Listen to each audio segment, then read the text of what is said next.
Hey, before we jump into today's episode, I want to ask you, what is your story? How is God moving in your life beyond Sundays? Because we'd love to hear from you. You can share your story at beltway.org/share your story. And who knows, maybe we get to have you on the next episode.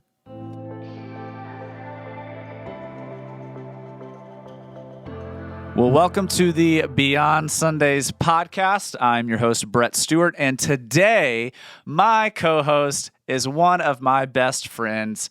I was a bridesman in her wedding, and she was a groom's lady. In mine, we have Lonnie Hogue. Hey, everybody. Lonnie, how are you?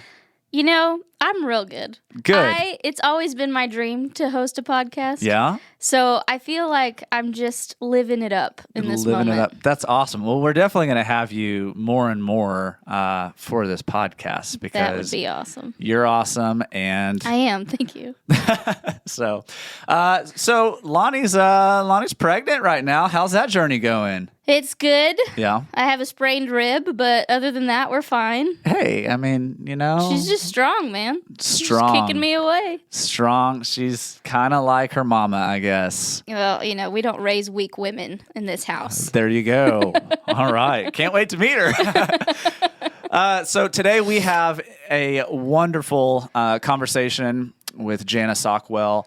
We're excited for you to hear about it. Honestly, we wish that we could have recorded for like 2 more hours. Yeah, when you started to land the plane, I was literally mad at you. I know. I could see it in your face, and I was like, please don't hurt me. I don't hide my emotions well. No, she doesn't.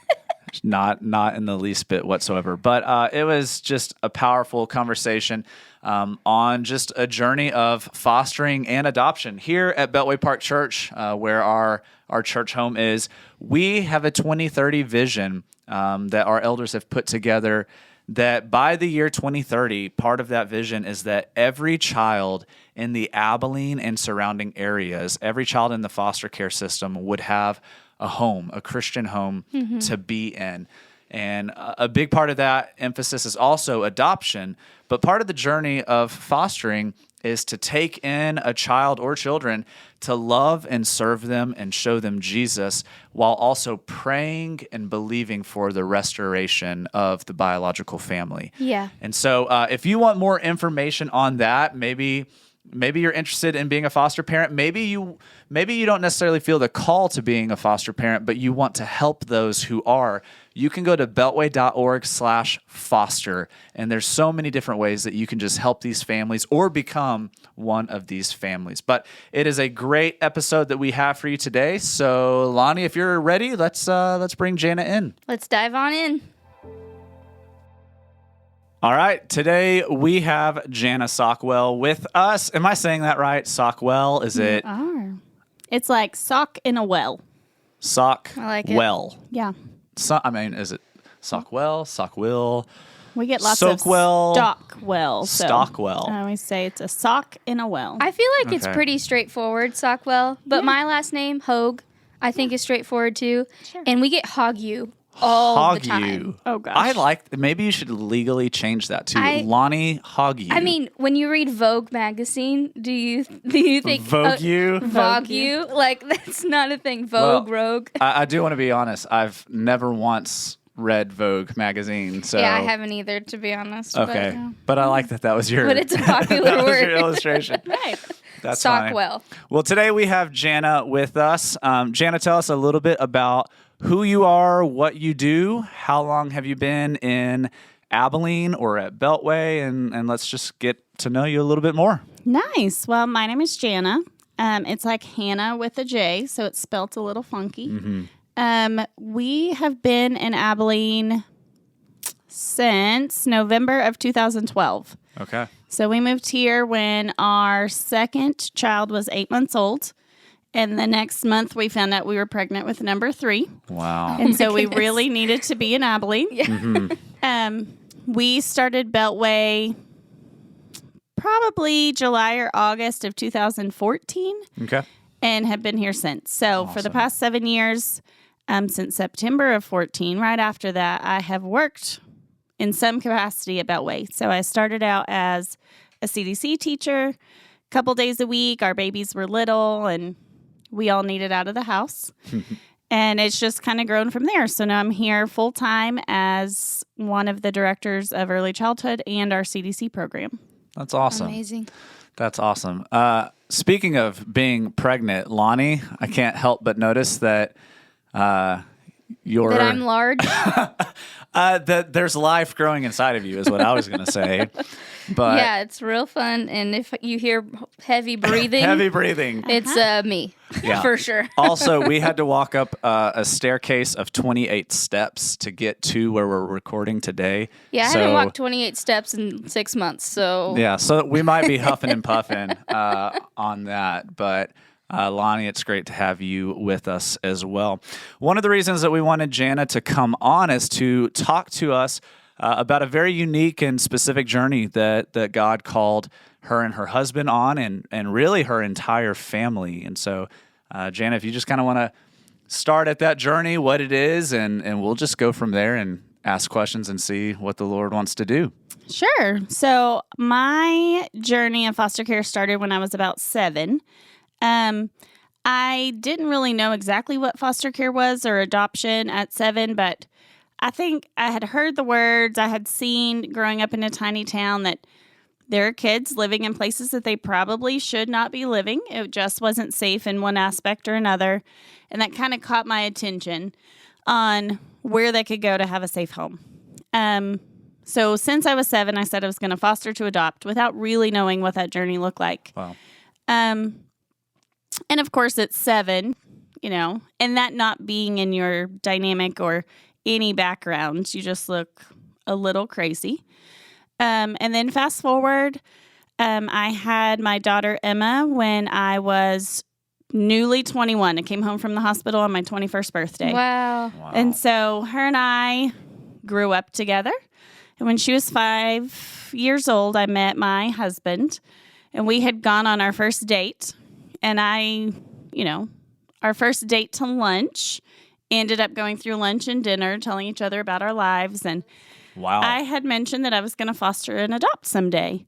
Still walking through this journey. And he jokingly laughed and said, if that is a game changer or a deal breaker, I can take you home because I'm not going to do that. Oh. And I said, well, I don't even know if I like you yet, so we can finish lunch. It'll be fine. Oh, nice. I love that. So we finished lunch, went into dinner, same restaurant, 3 wait staff later, and our journey was forever turned from that day. Wow. So by the end of it, I mean, was he even open to it, or was he just so mesmerized by you that he was like, I'll do whatever you ask? he was still a hard no, but I knew that I was very persuasive. So now that persuasion took another 7 years later. Right.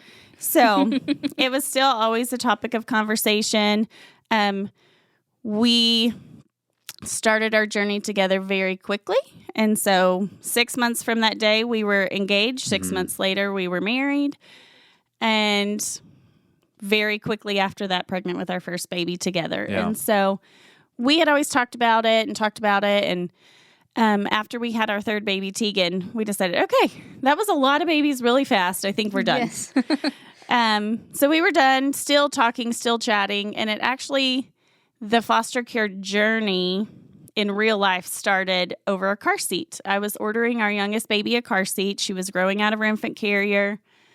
And went to order one, showed him what I was ordering, and it was purple. And he jokingly said at a softball practice for our oldest girl, if you're going to foster all these babies you want to foster, do you think you need to get one more gender neutral? Wow. As a joke.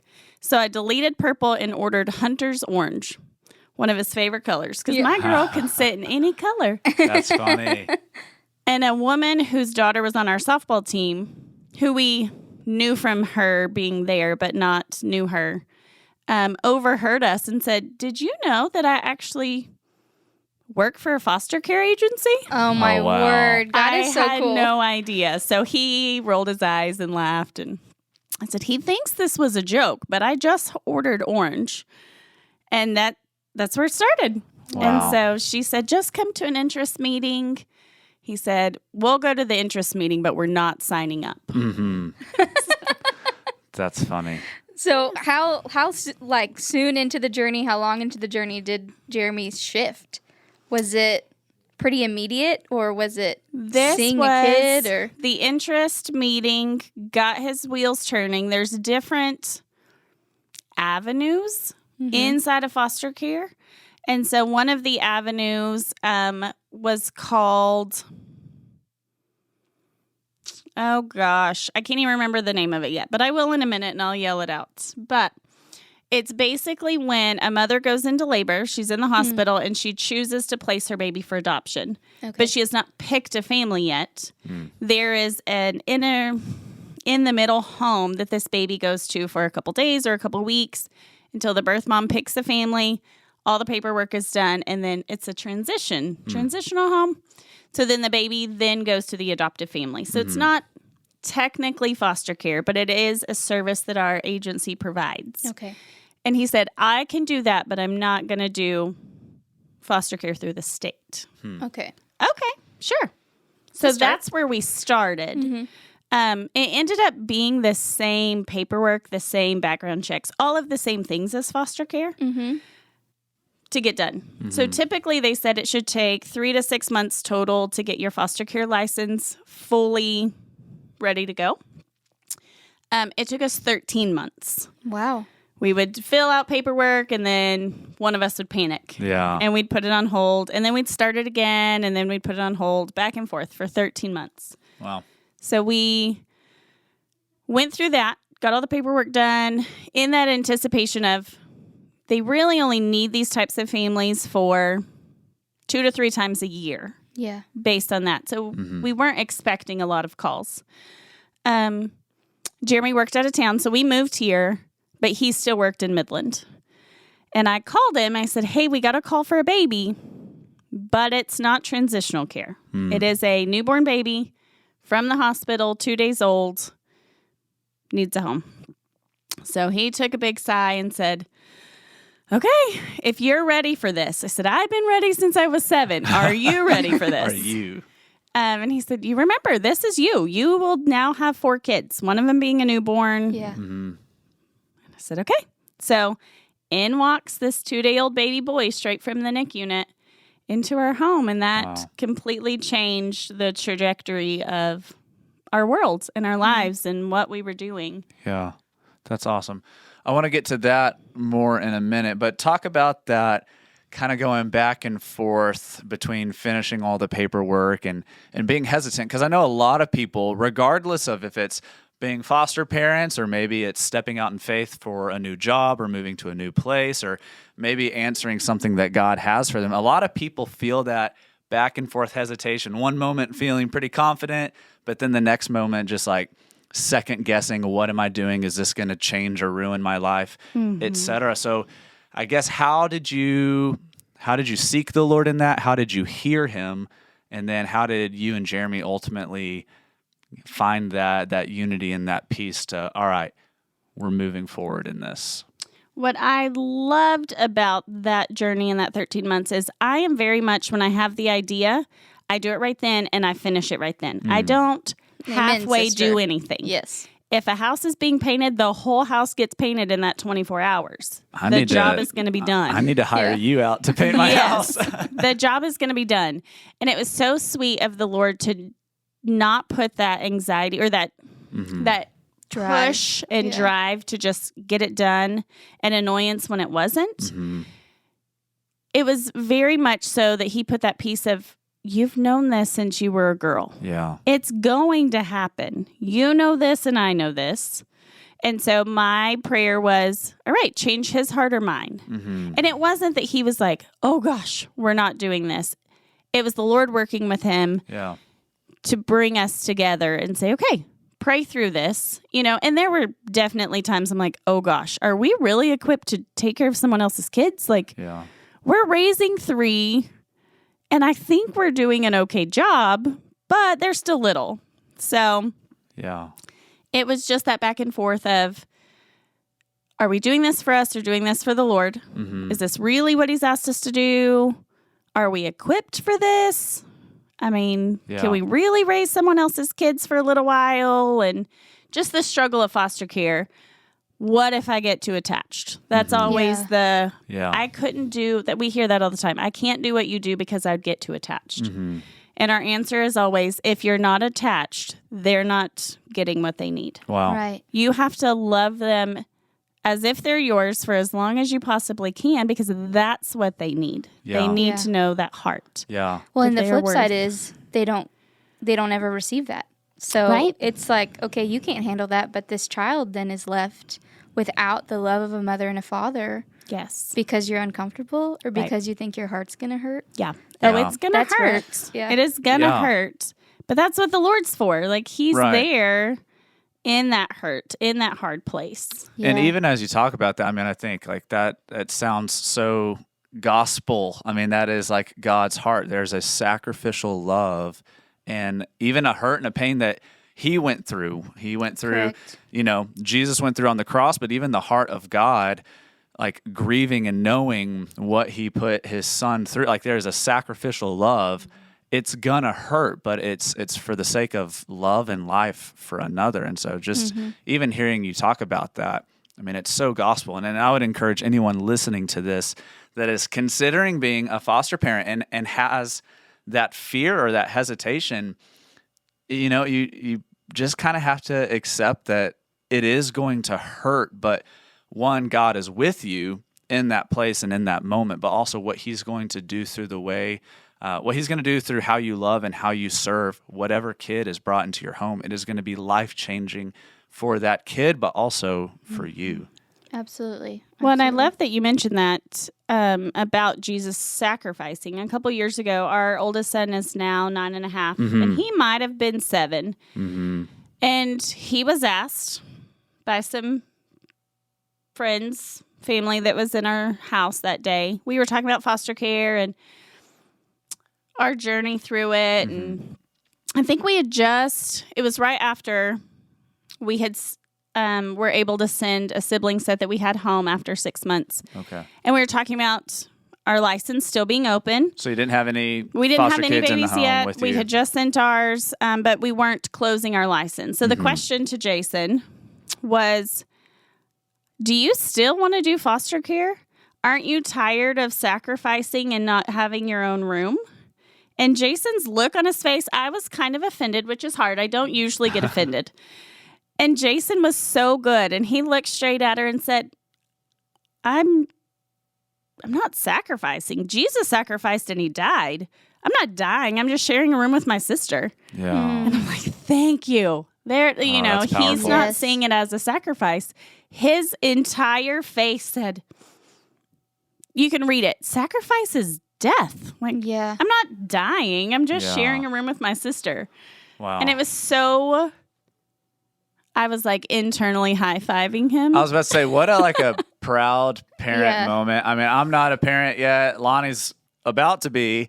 But I mean, like, I can only imagine just that joy, but also just the joy of the Lord that comes over you when you hear your son, grasping a very gospel Right. thought, Yes. and it's not one that you had to convince him of the answer or whatever. Like it was No. already deep within him. Like, Yes. well, we were called to this. What are we going to do? Like, why would we stop? I'm just sharing a room. yeah. Yeah. Well, and it's almost like we can, as a society, elevate materialistic things or comforts. And it's just cool that your son could very easily look at that and be like, that's ridiculous. Like, I Yeah. am Yes. loving my neighbor. I'm loving the people around me.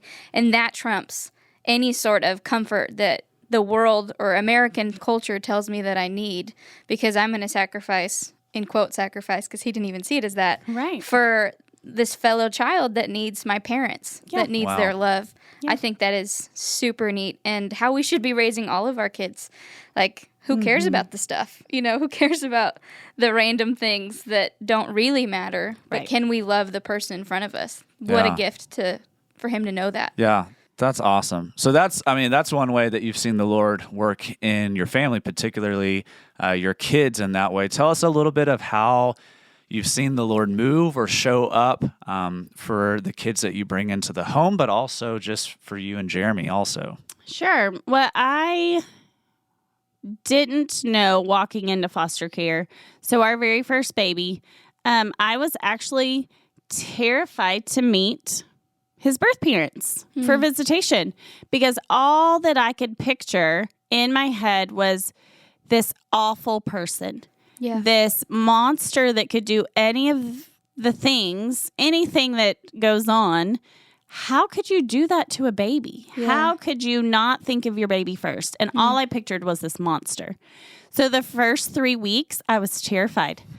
And I would do all things different so that I didn't have to meet him. And the baby would still get to go to visitation. And on like week 4, I was not able... They were not able to accommodate me anymore. And I showed up terrified.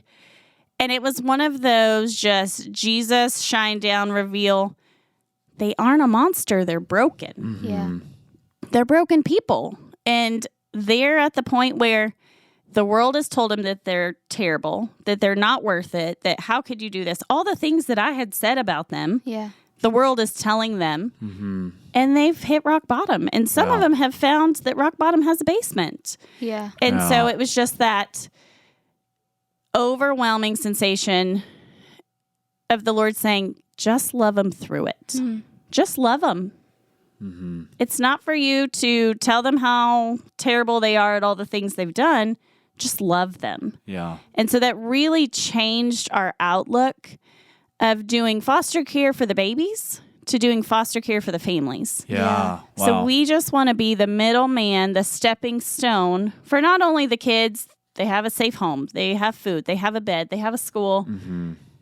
They have all of the things that we think they need, but also that we get to see their parents every week and remind them whose they are and what they're for and their purpose in life. I love that mindset shift of not just fostering for the kid, but the family, because if in that intense and vulnerable of a place, if you as the foster parents can't love and serve and bless the family, I mean, who will in that place of brokenness? And we have to we're all broken. There's no situation that we should look at and judge, but just the fact that y'all are so uniquely positioned in such a place in people's lives to where you can love them in such a way that they hopefully have an idea of just the restoration and the redemption that God the Father has through the love of Jesus and through salvation in Jesus. I mean, that's such a powerful mind change. Yeah, and what a cool thing to get to learn and experience and walk through, in that you're kind of getting to operate like the Lord, and that you have one kid that you love that is hurting because of the other, and we're all God's children, and He loves all of us equally, loves us the same. And so you're sitting here loving the parents, even though they've hurt this child that you love and that you've grown affectionate towards. And so you're having to balance this like, oh, I'm mad at you for what you did, but also I understand the Father's love for you, and in that place I can love everybody. Yeah. And like that is intense. That is something that we don't operate in a lot of the times. Yeah. Of like truly loving both sides of the story, understanding it, seeing it, and just being completely just over the top, like surrendering to the moment and whatever the Lord wants to do in both lives or both sets of lives. Yeah. And I even think too, even with when God's love approaches us, it doesn't call out in us everything that we've done wrong. It doesn't shame us. Shame is not from God. Shame is from Satan. It's from the enemy. But the love of God meets us in our brokenness, and his goal, his desire is restoration and redemption. And I just think of all the people that Jesus encountered in the Gospels. And I mean, he could have listed out their sins and what they did all day long, but really he just met them where they were. He picked them up. He spoke love into them. And then he also called them to go and sin no more. But it was because of his love and encountering them that they realized, like, I'm not defined by my circumstances. There is a hope that is beyond me. There's a hope that's beyond people that really can heal and renew my life and what I've done. So that's really awesome. So, Jana, I know that in general, well, and correct me if I'm wrong, but in general, the goal of foster care is to reunite the child with the parent. Correct. And so there are times where you've done that, obviously, because you've fostered a lot of children, and I want to know the final number at some point. Do you have the number? We have fostered a total of 7 kids. Mm-hmm. Wow. But our agency also does different types of things. So, again, a mom goes into the hospital to have a baby. She may have her own children. She's not in trouble. She has children she's raising, but she knows that the baby she has, she can't care for adequately. But because she's in the care of our agency, we then will take her children that she has, her older kids, and keep them while she goes into the hospital to have a baby, to place them with their adoption family. So we may have them a week or so, depending on the doctor releasing her, things of that nature. So total, we've had 14 kids in our home. Wow. Over the last 4.5 years. Wow. But 7 fosters. Yeah. True foster. Through the state. Okay. Yeah. That's awesome. Yeah, well, that's incredible. So you've had 14 children in your home, and you have gotten to adopt some of them, correct? We have. We've adopted 1. Okay, awesome. And so talk me through the process of, okay, this didn't work out, so we get to keep this baby forever, this child forever. What goes through your mind in the final, like, is it a quick, like, absolutely we're doing this? Or is it or had you in your heart, because you've done this so many times, kind of gotten used to they're going to be reunited, and so this isn't permanent? Well, the one baby that we got to adopt was actually our very first foster. Our very first 2-day-old baby, straight from the NIC unit.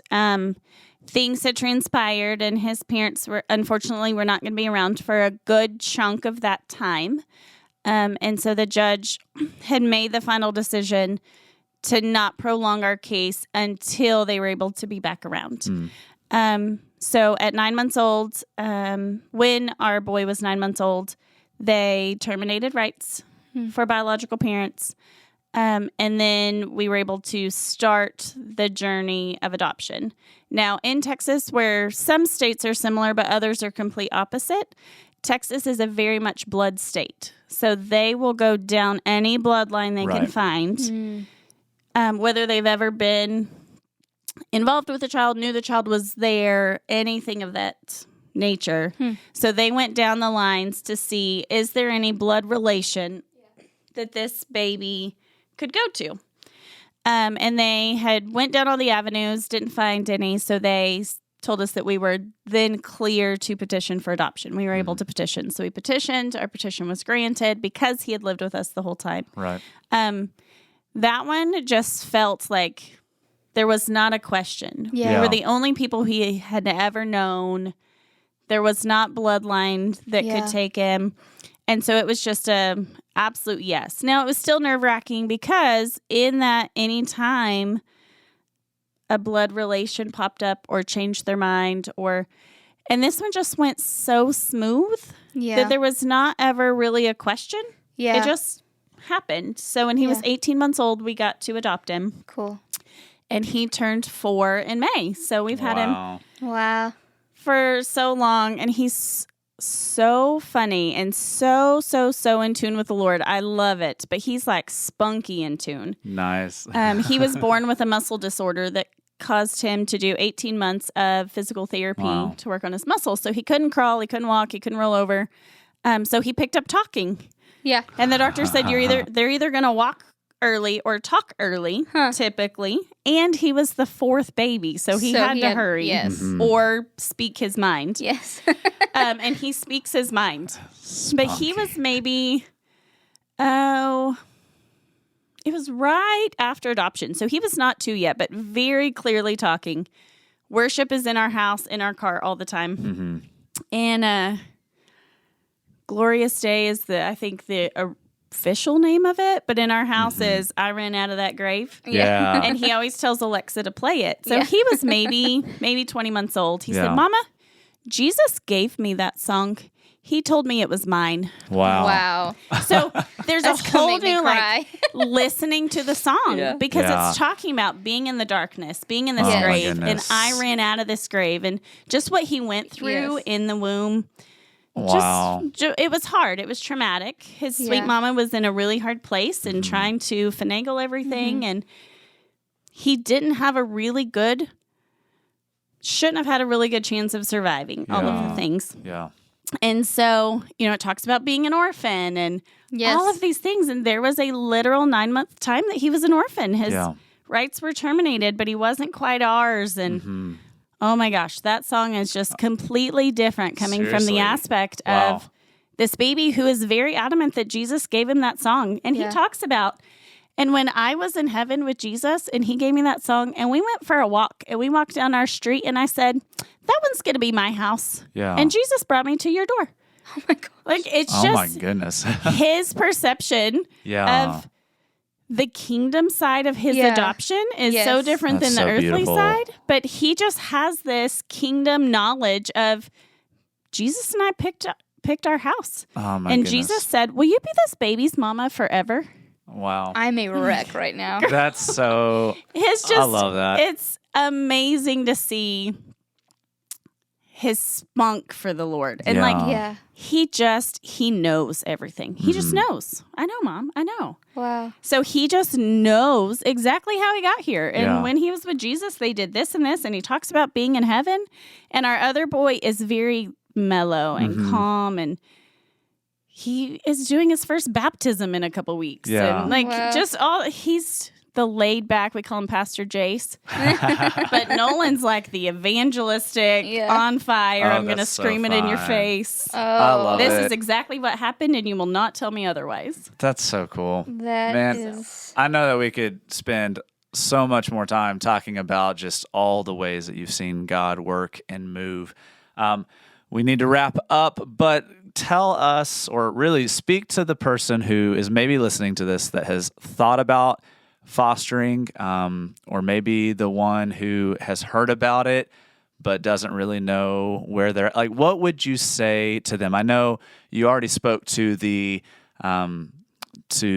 difficulty and the fear of getting hurt and getting attached, but what else would you say to them? How would you encourage them, or how would you just speak to that journey of them deciding, is this what the Lord has me to move forward in? Absolutely. So I think if I could say anything, it's really listen to the Lord. I have audibly heard the Lord's voice through this journey in one way or another. And Lonnie doesn't know, but the very first time I ever heard the Lord's voice was after she prayed over me. Years ago, we had got a call for 2 little boys. They were 10 months and 20 months old. We had never taken sibling sets. It was our next baby after our adoption. We had a 21-month-old boy, and here comes the 10 and 20-month, and I was like, couldn't breathe. Yeah. And I caught remember Lonnie in the that day. hallway. I said, Lonnie, I think I'm going to throw up. Like, I just need you to pray over me. I don't know Yeah. what we're supposed to do here. And she did. And I walked down the hall, and it was the clearest yes I'd ever heard. I literally turned around because I thought someone was in the hallway. Wow. No one was there. Wow. And so I called my husband and I said, all right, the Lord said yes. Like, literally just told me yes in our hallway, and it was not a speaker. Wow. Wow. And he said, where are they going to sleep? I don't know. Yeah. Where are they going to go to school? I don't know. How are we going to clothe them and feed them? I don't know. Yeah. But the Lord said yes. We have to do that. Yeah. So listen to the Lord. He's going to talk you through it. He's going to show you. You may, excuse me, flip open your Bible and, okay, there he is Yeah. again. There he is again. He's going to show you. Yeah. And find a group of people who are willing to stand in the fire with you. The Lord's already there. Now you need people to pray with you about it. Pray for you. Pray over you. What does this look like? It's going to be the hardest blessing you've ever been given. Mm-hmm. Yeah. Yeah. And the Lord could speak to you through not scripture or his voice. My husband and I plan to foster and adopt. And it's because we watched a movie. And not a Christian movie, but instant family. Oh, yes. I don't think I've ever been so moved. Yes. Ever. And so we walked out of there, and I looked at him and I said, we're adopting. Like, this is it. And he was like, yep.